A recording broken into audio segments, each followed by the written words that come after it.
Olá, você que nos acompanha aí no Tá em Alta, espero que você esteja nos recebendo com paz, com saúde aí na sua casa. E hoje no programa a gente vai falar sobre um assunto que é bem interessante, que muitas pessoas aí vão se identificar com certeza, que é sobre o aumento de peso nessa quarentena. Sei que muitas pessoas devem estar aí com seu peso alterado devido à falta de atividade física, ou pelo menos a atividade física feita com intensidade menor e uma alimentação que acaba sendo aí desregrada ou fora daquilo que deveria ser orientado para que você pudesse estar se alimentando bem, sem esquecer também que com a falta de atividade física, o corpo tende sim a acumular uma certa quantidade de gordura, principalmente na região do abdômen. E hoje a gente vai saber aí, ter umas dicas, orientações para saber como evitar, né, esse acúmulo de gordura, esse aumento de peso, ou pelo menos como fazer para que esse aumento de peso seja o mínimo possível. Fica ligadinho.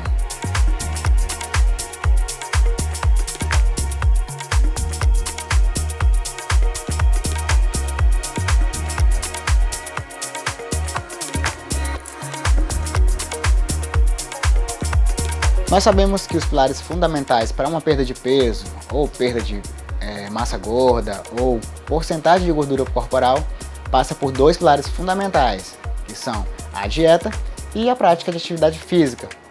Porém, nesse momento de quarentena, a gente sabe que essa prática de atividade física está reduzida, ou seja, já não se treina com tanta intensidade como na academia, como num box de crossfit, praticando esportes. Nós sabemos que hoje a gente tem isso muito resumido, está muito minimalista essa questão da prática de atividade física esses dias de isolamento.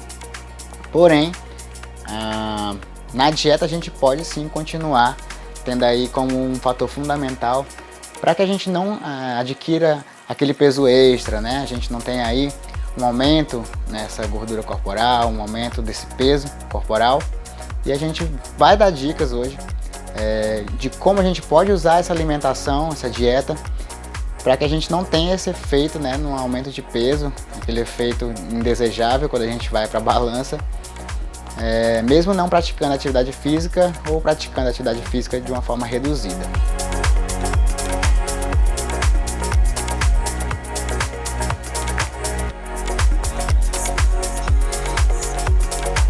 E dentre as orientações que eu trago para vocês hoje, vamos pontuar as mais importantes. Em primeiro lugar, você tem que estar atento ao consumo aí dos carboidratos. O que são os carboidratos?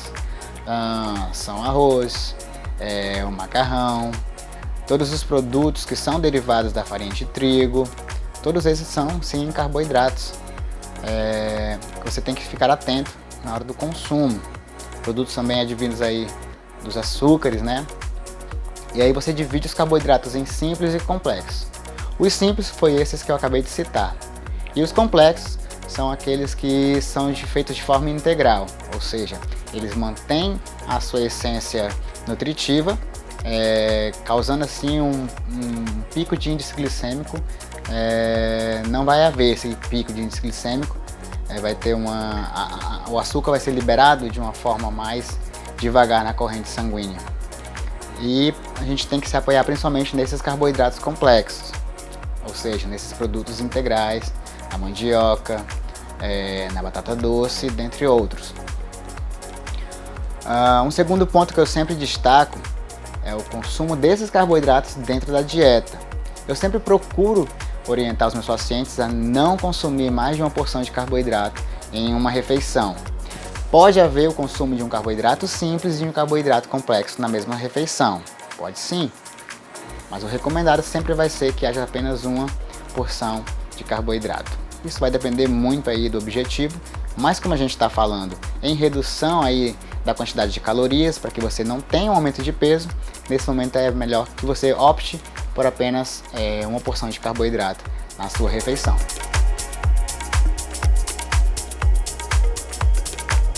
Uma outra orientação bem interessante é quanto ao consumo de proteínas, onde a gente encontra proteínas nas carnes, seja ela vermelha, seja ela na carne de porco, seja ela na carne de frango, nos peixes, nos ovos. Todos esses alimentos têm uma grande quantidade de proteína.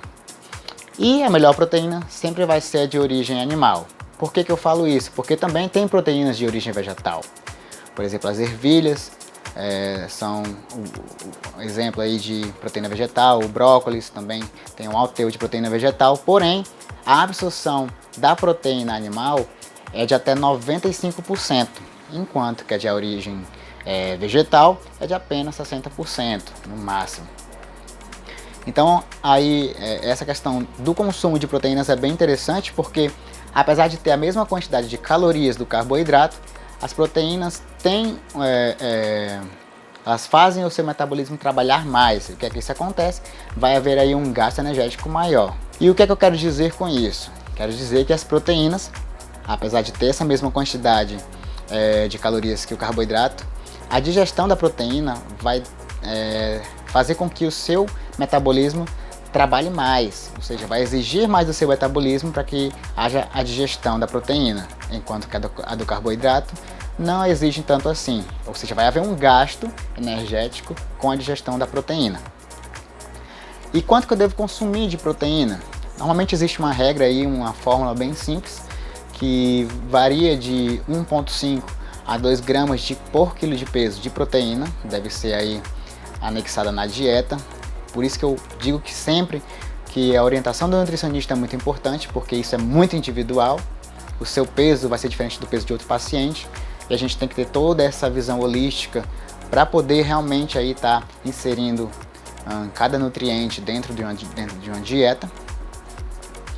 E aí nesse momento eu destaco mais um ponto importante, que também é o consumo aí das gorduras. A gente pensa que as gorduras não são importantes, mas são sim, porque elas participam aí de processos, inclusive de síntese hormonal, que são muito importantes para as reações orgânicas do seu organismo, do seu corpo. Então, todos esses macronutrientes, carboidratos, proteínas, gorduras, são essenciais sim, todos eles são necessários dentro da dieta.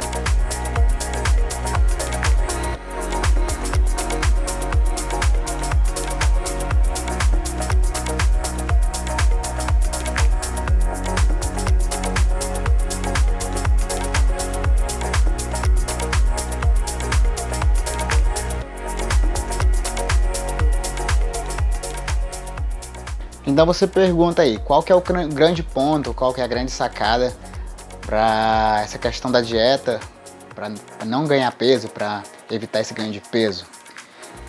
O ponto principal nessa questão é a quantidade de calorias que você vai ingerir no dia.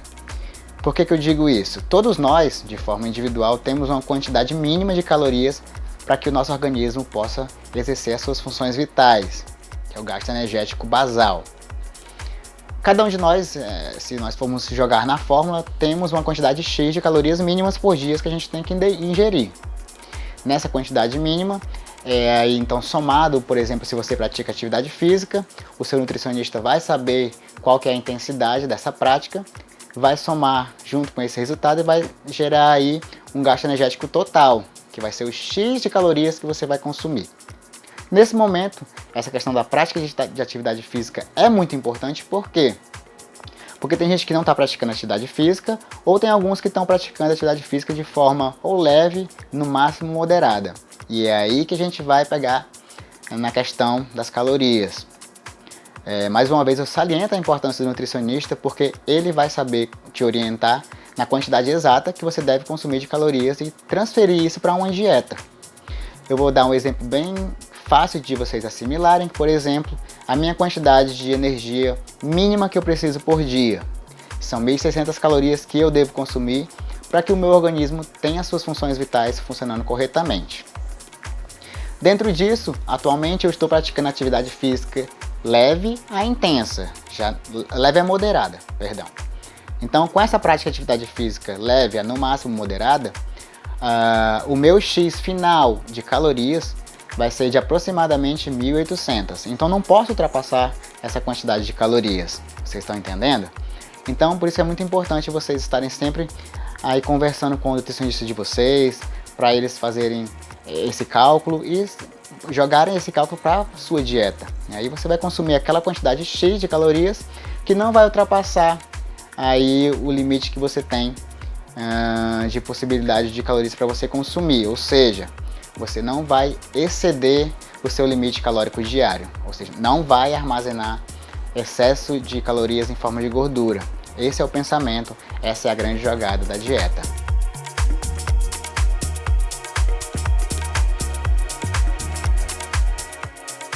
E aí nós temos diversos outros fatores que vão se pontuando e com a junção deles complementa aí o fator dieta e o fator atividade física, que é o seguinte: consumo ideal de água, que normalmente aí eu sempre digo para os meus clientes, meus pacientes, para consumirem aí um copo de 200 ml a cada hora no dia, respeitar sempre uma boa quantidade diária de sono, de 6 a 8 horas por dia, que é o recomendado.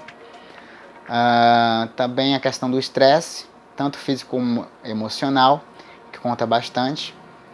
E todos esses fatores vão se somando, inclusive até mesmo aí no ganho de peso. Pode nem estar sendo pela sua alimentação, mas também pode ser aí também devido a esses problemas ou hormonais ou bioquímicos que estão ocorrendo aí dentro do seu organismo.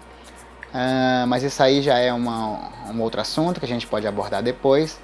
O que eu quero focar hoje é que vocês devem ter sim uma alimentação bem equilibrada, uma alimentação que contemple aí todos os nutrientes, né, tanto os macronutrientes como os micronutrientes, e que você possa estar sempre fazendo aí, na medida do possível, alguma atividade física, evitar ficar parado, sentado.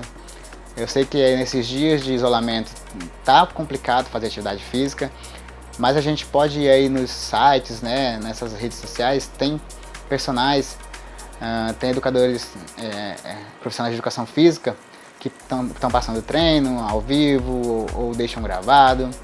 Nós temos sim aí armas para poder fazer esse treino em casa e não ficar parado.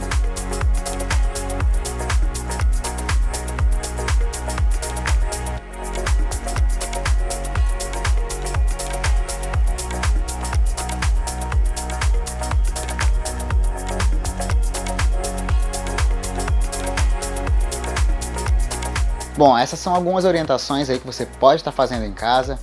Não é muito complicado vencer essa guerra contra a balança. Aí tente praticar atividade física na medida do possível, sempre tomando todas as precauções devidas. Continue aí em casa, permaneça em casa, se você puder, é claro. Mantenha todos os hábitos de higiene em dia. A gente vai vencer essa guerra com certeza. E a gente se vê aí numa próxima oportunidade. Fiquem com Deus e até logo.